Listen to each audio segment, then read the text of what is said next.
तो hello guys, आप देख रहे हैं एक्सपीरियंस इन्फिनिट और आज हम LM2596 इस DC to DC step down module का डिटेल इन्फॉर्मेशन मैं आपको बताने वाला हूँ। तो चलिए शुरू करते हैं। तो दोस्तों, जैसे कि मैंने कहा LM2596 इसके अंदर इन्होंने LM2596 IC का यूज़ किया है और ये मॉड्यूल DC वोल्टेज को कन्वर्ट करता है, यानी कि DC वोल्टेज को स्टेप डाउन करने के लिए आप इसे यूज़ कर सकते हैं। यानी कि इसके अंदर आप जितना इनपुट में DC वोल्ट देने वाले हैं, आउटपुट में उससे कम DC वोल्ट आप सेट कर सकते हैं पोटेंशियोमीटर की हेल्प से। बेसिक इसका यही वर्किंग है और इसके लिए आप इसे यूज़ कर सकते हैं। सपोज आपके पास 12 वोल्ट का पावर सप्लाई है और आपको 5 वोल्ट रिक्वायर्ड है, तो वहाँ पर आप इसे यूज़ कर सकते हैं। 12 वोल्ट इसको इनपुट में देंगे तो आउटपुट में मिलने वाला वोल्टेज आप 5 वोल्ट पोटेंशियोमीटर के से सेट करके आपको वोल्टेज मिलने वाला है। अगर इनपुट का वोल्टेज अनरेगुलेटेड यानी कम ज़्यादा होता है, 12, 13, 14 या फिर 5, 6, 7 ऐसा हो जाता है, तो भी आपका आउटपुट का वोल्टेज सेम रहने वाला है। अगर आपका पावर सप्लाई अनरेगुलेटेड है तो आपके सर्किट को ये प्रोटेक्शन प्रोवाइड करेगा। ये मॉड्यूल सिर्फ DC वोल्टेज को ही स्टेप डाउन यानी कम कर सकता है। 35 वोल्ट तक आप इसको मैक्सिमम इनपुट में वोल्टेज दे सकते हैं। 3 से लेकर 35 तक आपको आउटपुट का वोल्टेज मिलने वाला है। ये मॉड्यूल वोल्टेज को स्टेप डाउन करता है। इसकी जगह पर आप सिंपल वोल्टेज रेगुलेटर ICs का यूज़ कर सकते हैं। तो उस IC की जगह पर हमें इसे क्यों यूज़ करना चाहिए? क्योंकि दोस्तों, वोल्टेज रेगुलेटर ICs होते हैं, उनके वोल्टेजेस फिक्स्ड होते हैं। IRF Z44N इस मॉसफेट का यूज़ करके आप वोल्टेज रेगुलेटर भी बना सकते हैं, लेकिन जो वोल्टेज रेगुलेटर ICs है वो वोल्टेज को कम करते हैं और जो एक्सेस वोल्टेज है उसको हीट के फॉर्म में बाहर निकाल देते हैं। लेकिन यहाँ पर ये मॉड्यूल वोल्टेज को स्टेप डाउन कर देता है और जो आउटपुट का करंट है उसको इंक्रीज कर देता है। सो यहाँ पर इस मॉड्यूल की एफिशिएंसी काफ़ी ज़्यादा होती है। जहाँ पर आप बैटरीज को यूज़ करके प्रोजेक्ट्स बनाते हैं तो वहाँ पर ये मॉड्यूल काफ़ी अच्छा है और इसका पोटेंशियोमीटर काफ़ी प्रिसाइज है। तो आप जितना आपको रिक्वायर्ड है उतना परफेक्ट वोल्टेज आप सेट करके आप आउटपुट ले सकते हैं। दोस्तों, अब तक मैंने जो पॉइंट्स बताए वो इसका टोटल सिंपल सा वर्किंग है। इसके बाद हम इस मॉड्यूल के बारे में थोड़ी डिटेल इन्फॉर्मेशन लेने वाले हैं। दोस्तों, इसके अंदर आयन प्लस और आयन माइनस मेंशन है, वहाँ पर आपको इनपुट कनेक्ट करना है। इनपुट मैक्सिमम 35-36 वोल्ट तक आप दे सकते हैं। इससे ज़्यादा अगर आप इसको वोल्टेज कनेक्ट करते हैं, पावर सप्लाई कनेक्ट करते हैं, तो ये मॉड्यूल का जो IC है वो डैमेज हो जाएगा। जहाँ पर आउट प्लस और आउट माइनस है वहाँ से आपको आउटपुट लेना है। ठीक है, यहाँ पर एक पोटेंशियोमीटर है जो काफ़ी प्रिसाइज है। इसके बाद इस मॉड्यूल का जो मेन IC है वो इसी बोर्ड पर पेस्टेड है। अगर आपका मॉड्यूल काफ़ी ज़्यादा हीट हो रहा है और आउटपुट का जो डिवाइस है वो काफ़ी ज़्यादा पावर कंज्यूम करता है, तो वहाँ पर आपको एक छोटा सा हीट सिंक लगा सकते हैं। और इस मॉड्यूल का आउटपुट करंट या फिर आप कह सकते हो इसका परफॉर्मेंस आपको इंक्रीज करना है, तो इसके आउटपुट में एक छोटा सा कैपेसिटर ऐड कर सकते हैं। इससे ज़्यादा कुछ डिफरेंस नहीं होगा। अगर आप एम्पलीफायर्स वगैरह कनेक्ट करते हैं तो वहाँ पर जो फ्लिकरिंग आती है मोस्ट ऑफ द टाइम वो थोड़ी सी कम हो जाएगी। और हम अभी इसी मॉड्यूल का डेटा शीट रीड करने वाले हैं।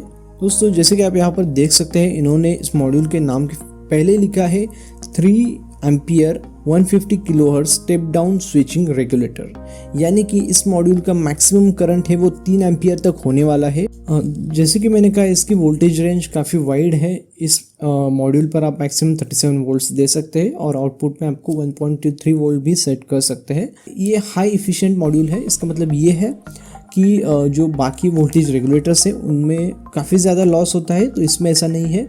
ये मॉड्यूल लगभग 96% इफ़िशिएंट है, यानी कि जो ऊपर के 4-5% है, 5% ही आपका पावर लॉस होने वाला है। तो ये काफ़ी ज़्यादा इफ़िशिएंट मॉड्यूल है। इस सर्किट का डायग्राम यहाँ पर इन्होंने दिया है और यहाँ पर लिखा है unregulated DC input.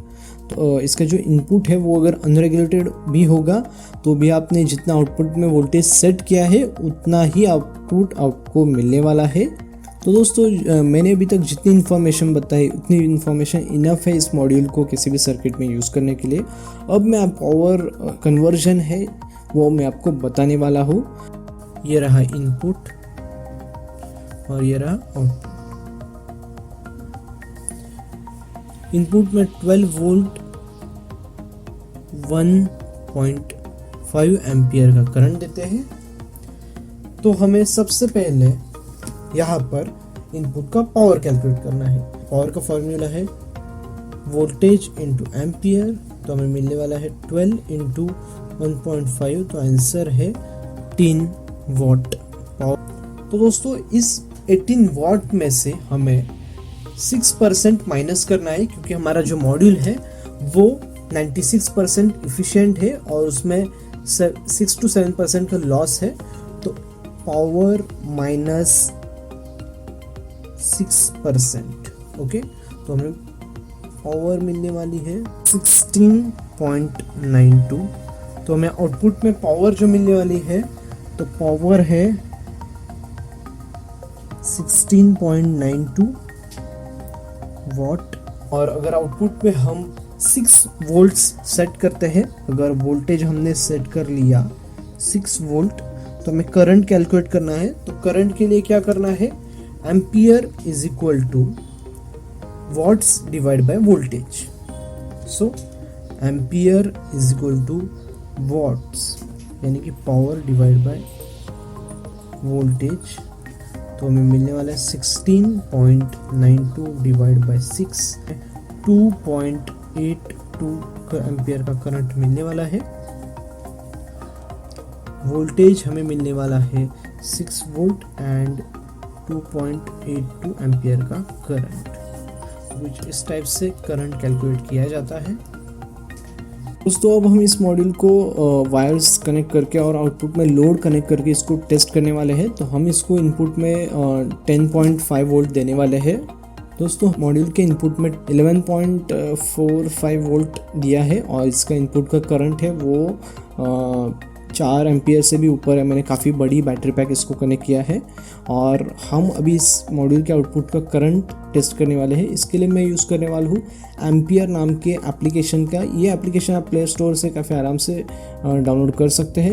Application download करने के बाद इसको ओपन कर लेना है और इसके बाद जब इस मोबाइल फ़ोन को आप पावर सप्लाई कनेक्ट करते हैं तो इस पावर सप्लाई का करंट आपको ये ऐप शो करता है। तो यहाँ पर मैंने इस मॉड्यूल के आउटपुट में फीमेल यूएसबी कनेक्ट की है और अभी मुझे आउटपुट में करंट मिल रहा है, वोल्टेज मिल रहा है 5 वोल्ट और आउटपुट में जो करंट है वो मिल रहा है 170 मिली एम्पियर। मैक्सिमम ये 300-400 मिली एम्पियर के पास जाता है, यानी कि ये मॉड्यूल अभी 5 वोल्ट 0.3 एम्पियर का करंट दे रहा है इसको।